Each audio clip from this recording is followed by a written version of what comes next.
यशोदा प्रबोधिनी academy मध्ये आपले हार्दिक स्वागत आहे। आपण सोलापूर ग्रामीणचा पार्ट फर्स्ट काल बघितलेला होता। आज आपण पार्ट सेकंड बघणार आहोत। पार्ट सेकंड मध्ये आपण राहिलेले जीएस चे सोलापूर ग्रामीणला आलेले पेपर क्वेश्चन घेणार आहोत। आपण सोलापूर ग्रामीण 2024 चा पोलीस भरतीचा पेपर बघत आहोत। यशोदा प्रबोधिनी अकॅडमी मार्फत आपण रोज आपल्याला चांगले लेक्चर अपलोड करत आहोत। तरी आपल्याला यांच्यात काही अनुभव आणि काही फायदा होत असेल तर आमच्या चॅनलला लाईक, सबस्क्राइब आणि फॉलो करा। आणि रोज आपण पूर्ण ही सिरीजच घेणार आहोत। या सिरीज मार्फत आपण आपला फायदा करून घ्या। 2024 शी निगडीत जेवढेही क्वेश्चन पेपर झालेले आहेत तेवढे तुम्हाला चांगल्या प्रकारे उपलब्ध करून विश्लेषण करून सांगण्यात येतील आणि आन्सर कशा पद्धतीने द्यायचं हेही समजून सांगण्यात येईल। चला तर मग आपण सोलापूर ग्रामीणचा पेपर बघतोय। कुठलचा पेपर बघतोय? सोलापूर ग्रामीणचा बघतोय। लक्ष असू द्या, सोलापूर ग्रामीण। चला तर मग सुरू करूया। आपण काल 80व्या क्वेश्चन पर्यंत आलो होतो। आपण 81व्या क्वेश्चन घेतोय। आज आपला सेकंड डे आहे। त्यातला अफगाणिस्तानचा बादशाह मोहम्मद अब्दाली याने भारतावर पहिली स्वारी केव्हा केली होती? बघा, अफगाणिस्तानचा जो बादशाह होता मोहम्मद शाह अब्दाली याने भारतावर पहिली स्वारी कधी केली होती? त्याने भारतावर एकूण 6 स्वाऱ्या केल्या होत्या। किती स्वाऱ्या केल्या होत्या? अब्दालीने 6 स्वाऱ्या केल्या होत्या। त्यातली पहिली स्वारी केली होती त्याने 1748 ला आणि पहिल्या स्वारी दरम्यान तो हारला होता।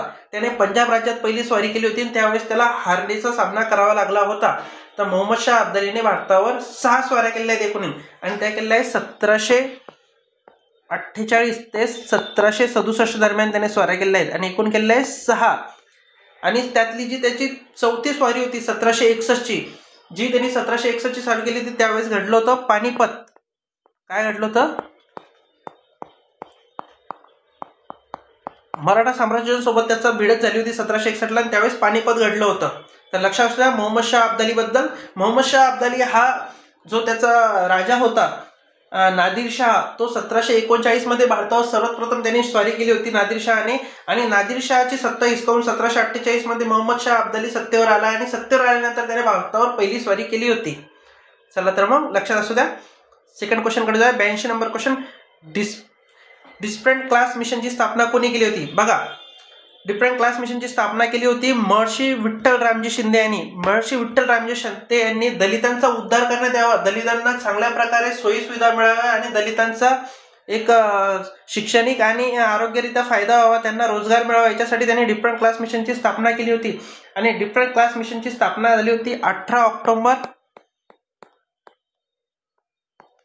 1906 रोजी। 1906 रोजी त्यांनी डिफरंट क्लास मिशनची स्थापना केली होती। 18 ऑक्टोबर 1906 ला स्थापन केलं होतं।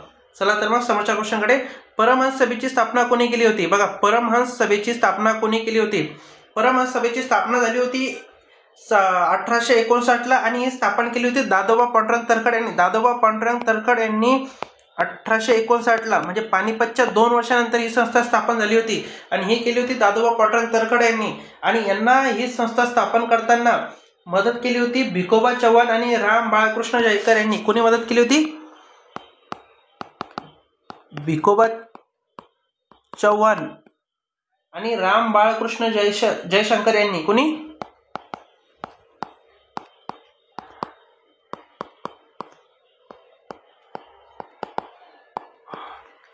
1859 ला मुंबई येथे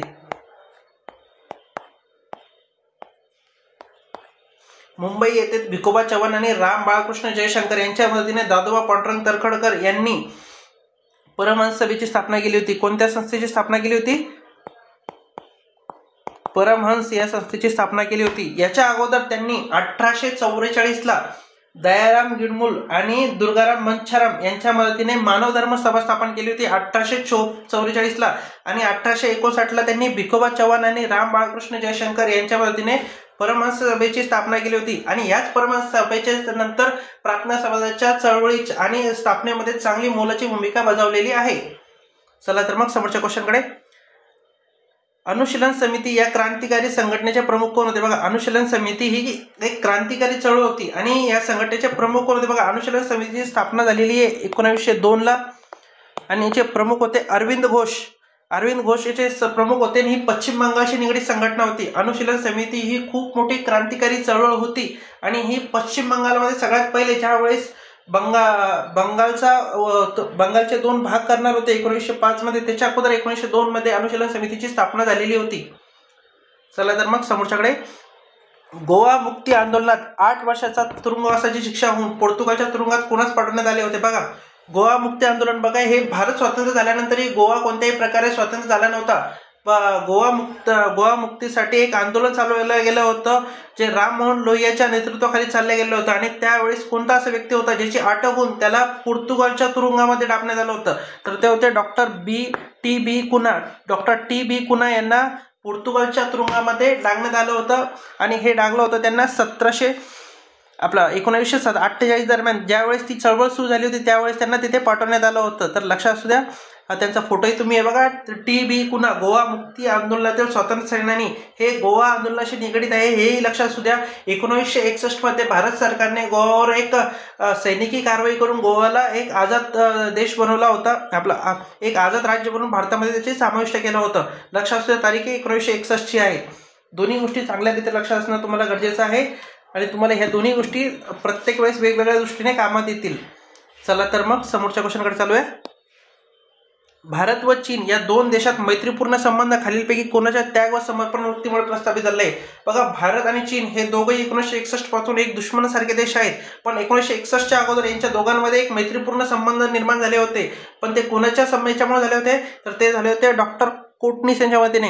डॉक्टर कोटणीस हे सोलापूर जिल्ह्यातील आहे, त्याच्यामुळे हा प्रश्न सोलापूर ग्रामीणला आलेला आहे. आणि डॉक्टर कोटणीस हे दुसऱ्या महायुद्धादरम्यान चीनमध्ये गेले होते आणि चीनमध्ये जाऊन त्यांनी दुसऱ्या महायुद्धादरम्यान जापानी सैन्याने चीन सैन्याला खूप टॉर्चर केलं होतं. आणि त्या टॉर्चरमधून त्या सैन्याला ज्या दुखापती झाल्या होत्या, त्या सैन्याच्या दुखापतीमध्ये यांनी देव माणूस बनून त्यांची एक डॉक्टर म्हणून सेवा केलेली होती. आणि या सेवेच्या समर्पणानिमित्त आजही चीनचे लोक त्यांना देव मानतात आणि चीनमध्ये त्यांचा एक पुतळाही उभारला गेला आहे. बघा, डॉक्टर कोटणीस यांचा हा पुतळा आहे चीनमधला. डॉक्टर कोटणीसला चीनमधील प्रत्येक लोक खूप चांगल्या प्रकारे मानतात. तिथलचं राष्ट्राध्यक्षही त्याचं नाव खूप आदरपूर्वक घेतात आणि चीन त्यांच्या समर्पक भावनेला कायम सल्यूट करत आलेला आहे. ते डॉक्टर कोटणीस हे सोलापूर जिल्ह्यातले आहेत. चला तर मग समोरच्या क्वेश्चनकडे चालू आहे. भारतामध्ये पहिली रेल्वे कोणत्या वर्षी धावली?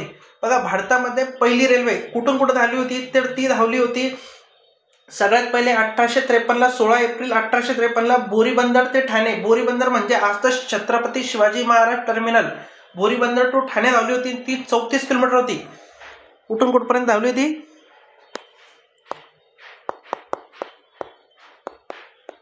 बोरीबंदर ते ठाणे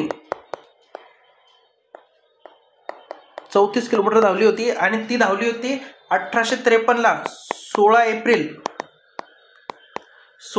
1853ला पहिली रेल्वे धावली होती आणि ती धावली होती बोरीबंदर टू ठाणे आणि ती होती 34 किलोमीटरची. प्रत्येक गोष्ट चांगल्या प्रकारे लक्षात द्या. तुम्हाला एक वेळेस क्वेश्चन कधी धावली होती असा विचारला जातो, दुसऱ्या वेळेस क्वेश्चन असा येतो का कुठपर्यंत धावली होती, तिसऱ्या वेळेस असा क्वेश्चन येतो का ती किती किलोमीटर धावली होती. तर तिन्ही रित्या तुम्ही लक्षात असू देणं गरजेचं आहे. चला तर मग समोरच्या क्वेश्चनकडे. रामकृष्ण मिशनची स्थापना कोणी केली होती? बघा, रामकृष्ण मिशन हे कशाशी संबंधित आहे, तर हे आहे स्वामी विवेकानंदांच्याशी संबंधित. आणि जी स्थापना कोणी केली होती, तर स्वामी विवेकानंद यांनी 1897ला याची स्थापना केली होती. आणि याची स्थापना केली होती बेठूर इथे मठमध्ये. हे पश्चिम बंगालमधलं मठ आहे त्यांचं, बेठूर इथे त्याची स्थापना झाली होती. 1897ला रामकृष्ण मिशनची स्थापना झाली होती आणि ती केली होती स्वामी विवेकानंद यांनी. चला तर मग समोरच्या क्वेश्चनकडे. पुण्यामध्ये अनाथ बालिका आश्रम कोणी सुरू केला होता? बघा, पुण्यामध्ये जे अनाथ मुली होत्या वगैरे यांच्या शिक्षणाची जबाबदारी घेऊन त्यांच्यासाठी एक आश्रम सुरू केलं होतं.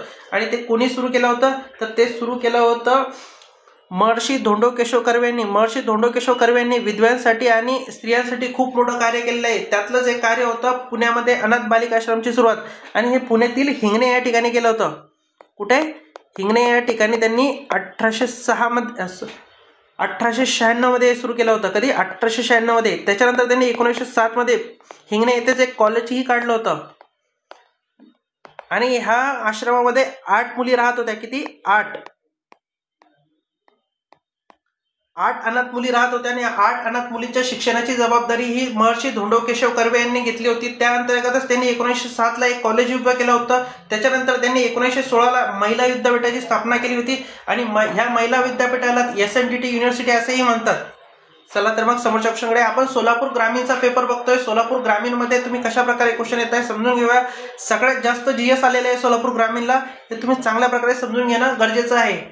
चला तर मग समोरचा क्वेश्चन. भारतीय स्वातंत्र्य लढ्यातील मवाळ युग खालीलपैकी कोणते? बघा, भारतीय स्वातंत्र्य लढ्यामध्ये 3 युग होते. एक होतं मवाळ युग, एक होतं जहाल युग, एक होतं गांधी युग. यातलं मवाळ युग कोणतं आहे जाणून घेण्याचं. हे बघा, मवाळ युग आहे यातलं ते 1885 ते 1905 हे मवाळ युग आहे. त्यातलं 1905 ते 1920 हे जहाल युग आहे आणि 1920 ते 1947 हे गांधी युग आहे. म्हणजे महात्मा गांधींच्या हातामध्ये हे आंदोलन होतं त्यावेळेस हे गांधी युग होतं. कोणतं युग होतं? गांधी युग.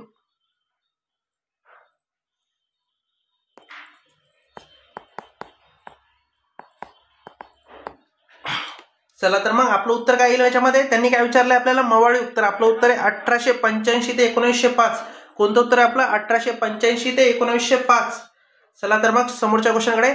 जपान ब्रिटन युद्धातील झालेल्या भारतीय सैनिकांचा आझाद हिंद सेना फलटण कोणी तयार केली? बघा, जपान आणि ब्रिटन दरम्यान युद्ध झालेलं होतं, म्हणजे दुसरं महायुद्ध दरम्यान. पण त्यावेळेस भारतीय म्हणजे ब्रिटन, जी भारतीय फौज होती ब्रिटन लढत, त्यांना हारेचा सामना करावा लागला होता.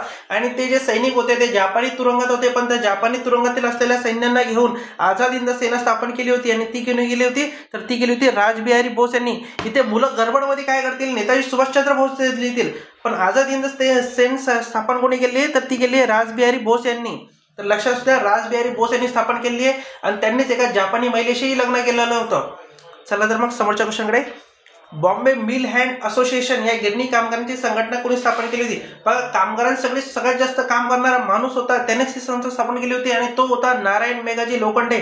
नारायण मेघाजी लोखंडे यांनी मिलमध्ये म्हणजे बॉम्बेच्या जे कापड गिरण्या होत्या त्यांच्यामध्ये काम करणाऱ्या कामगारांसाठी ही संस्था स्थापन केली होती आणि हिचं नाव होतं बॉम्बे मिल हँड असोसिएशन. आणि कामगार चळवळीमध्ये सगळ्यात जास्त अग्रगण्य असणारा व्यक्ती आहे हा. तरीही तुम्ही हे लक्षात असू देणं गरजेचं आहे, नारायण मेघाजी लोखंडे. आणि ही स्थापन झाली आहे 23 सप्टेंबर 1884 रोजी. कधी स्थापन झाली आहे? 23 सप्टेंबर 1884 रोजी. आणि 1895 मध्ये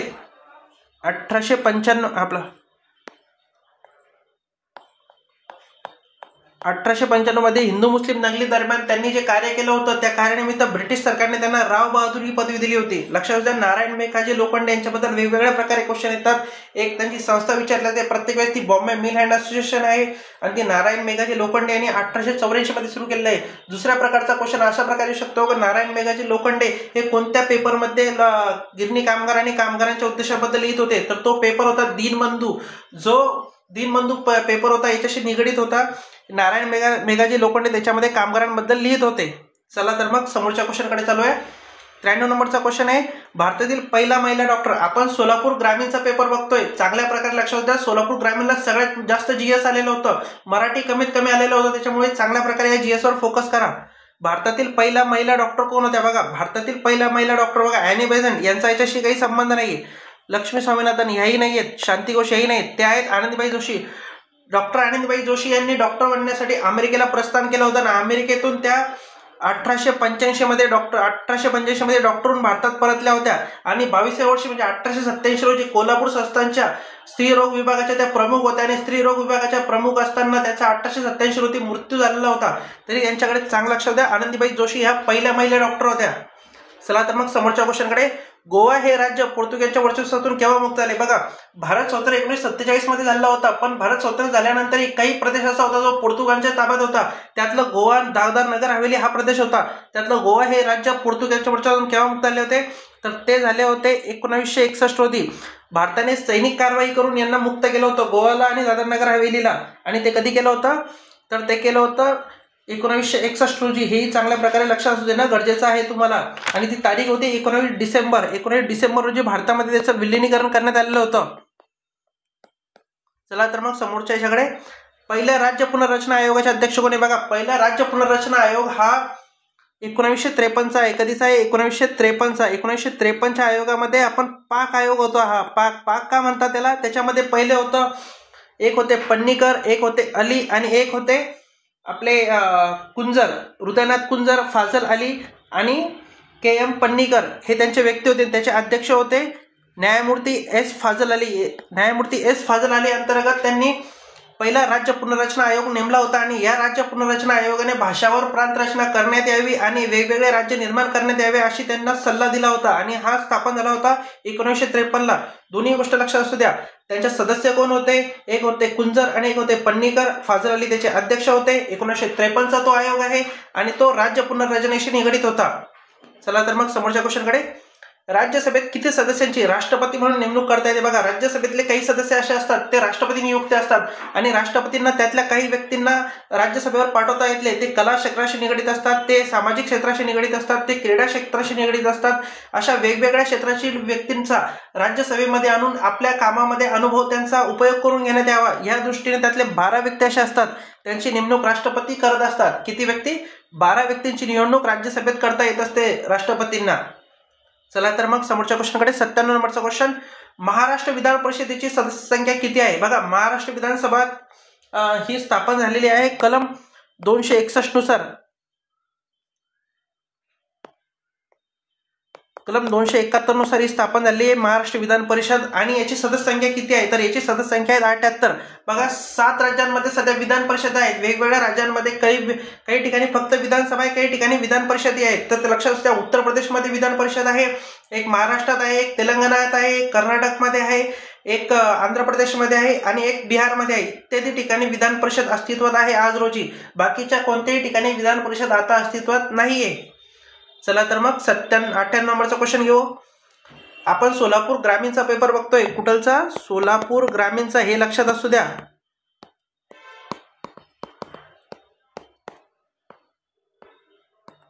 सोलापूर ग्रामीणचा पेपर बघतोय आपण आणि ह्या वर्षी झालेला पेपर आहे 2020 ला. आजपर्यंत सगळ्यात जास्त जीएस आलेला असा पेपर आहे हा. बघा, देशादेशातील व्यापार खुला करून आंतरराष्ट्रीय व्यापारातील निर्बंध दूर करणे व जगभरातील व्यापाराचे बहुपक्षीय यंत्रणेच्या माध्यमातून नियमन करणे खालीलपैकी कोणाचे उद्दिष्ट आहे? बघा, जे वेगवेगळ्या देशांतर्गत जे समजा व्यापार होतात त्या व्यापारांतर्गत जे काही निर्बंध येतात, एखादा देश दुसऱ्या देशाचा माल घेत नाही किंवा त्याच्यावर काही निर्बंध आणतो, हे निर्बंध दूर करणे हे कोणत्या संस्थेचं काम आहे? तर ते आहे WTO, वर्ल्ड ट्रेड ऑर्गनायझेशन, म्हणजे जागतिक व्यापार संघटना. याचं हे काम आहे आणि ही स्थापन झाली होती 1 जानेवारी 1995 ला. कधी स्थापन झाली होती? 1 जानेवारी 1995 ला स्थापन झाली होती आणि याचं कार्यालय आहे जिनेव्हा इथे. कुठे आहे याचं कार्यालय? जिनेव्हा इथे त्याचं कार्यालय आहे. हेही तुम्ही लक्षात असू द्या. त्याचं कार्यालय तुम्हाला विचारलं जाईल का? WTO म्हणजे जागतिक व्यापार संघटना, याचं कार्यालय कुठे आहे? तर हे आहे जिनेव्हा इथे. याची स्थापना झाली 1 जानेवारी 1995 ला आणि याची स्थापना झाली गॅटच्या रूपांतराने. गॅट होती जी 1948 ची, याचे रूपांतर नंतर WTO मध्ये झालेले आहे. चला तर मग तुम्हाला WTO बद्दल प्रत्येक गोष्ट आता क्लिअर झाली असेल. WTO ची स्थापना झाली 1995 ची, म्हणजे वर्ल्ड ट्रेड ऑर्गनायझेशन म्हणजेच आपली जागतिक व्यापार संघटना आणि तिचं मुख्यालय आहे जिनेव्हा येथे. चला तर मग समोरच्या क्वेश्चनकडे. सेकंड लास्ट क्वेश्चन आहे. सोलापूर ग्रामीणचा पेपर बघतोय आपण. हे चांगल्या प्रकारे लक्षात असू द्या. अणुऊर्जेवर चालणारी भारताची पहिली अणुभट्टी कोणती? बघा, अणुऊर्जेवर चालणारी भारताची पहिली अणुभट्टी कोणती? तर ती आहे अप्सरा. अप्सरा ही अणुभट्टी 1956 मध्ये सुरू केली होती आणि भाभा ॲटॉमिक सेंटरमध्ये सुरू केली होती मुंबईला. आणि ही मुंबईला सुरू झालेली अणुभट्टी होती, पहिली अणुभट्टी होती. 1956 ला ही रिसर्चसाठी सुरू केलेली होती आणि ही 2010 मध्ये बंद पडली होती. कधी बंद पडली? 2010 मध्ये ही बंद पडली. आता अप्सरा यू नावाची नवीन अणुभट्टी सुरू केली गेली आहे 2018 मध्ये. कोणती? अप्सरा यू नावाची. ही 2018 मध्ये नवीन अणुभट्टी सुरू केली गेली आहे. 2010 मध्ये अप्सरा नावाची अणुभट्टी पूर्ण प्रकारे बंद पडलेली आहे. चला तर मग आजचा शेवटचा क्वेश्चन घेतोय आपण. आजचा हा शेवटचा क्वेश्चन आहे. भारताने पहिली अणुचाचणी कुठे केली? भारताने पहिली अणुचाचणी कुठे केली? तर ही केली होती पोखरण येथे. कारण पोखरण येथेच आपण वेगवेगळ्या अणुभट्ट्या उभे केलेल्या होत्या आणि ही केली होती 1975 ला. इंदिरा गांधींनी ही पहिली चाचणी घडून आणली होती आणि ही चाचणी झाली होती 1975 ला. त्याच्यानंतर दुसरी चाचणी झाली होती, ती झाली होती 1998 ला. अशा 2 अणुचाचण्या आजपर्यंत झालेल्या आहेत आणि दोन्ही यशस्वीरित्या पूर्ण झालेल्या आहेत. पहिली झालेली 1975 ला, ती झाली इंदिरा गांधीच्या काळामध्ये आणि दुसरी झाली 1998 ला, ती झाली अटल बिहारी वाजपेयी यांच्या काळामध्ये.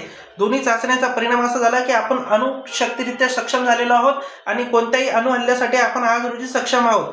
चला तर मग सोलापूर ग्रामीणचा पेपर कशा प्रकारे वाटला आपल्याला आम्हाला आपल्या प्रतिक्रिया कमेंट बॉक्समध्ये कळवा. आणि आपल्याला कोणत्याही प्रकारचे डाऊट असेल तर आम्हाला कमेंटमध्ये तुम्ही कळवू शकतात आणि याच्यावर कोणत्याही प्रकारचे क्वेश्चन विचारू शकतात. चला तर मग धन्यवाद.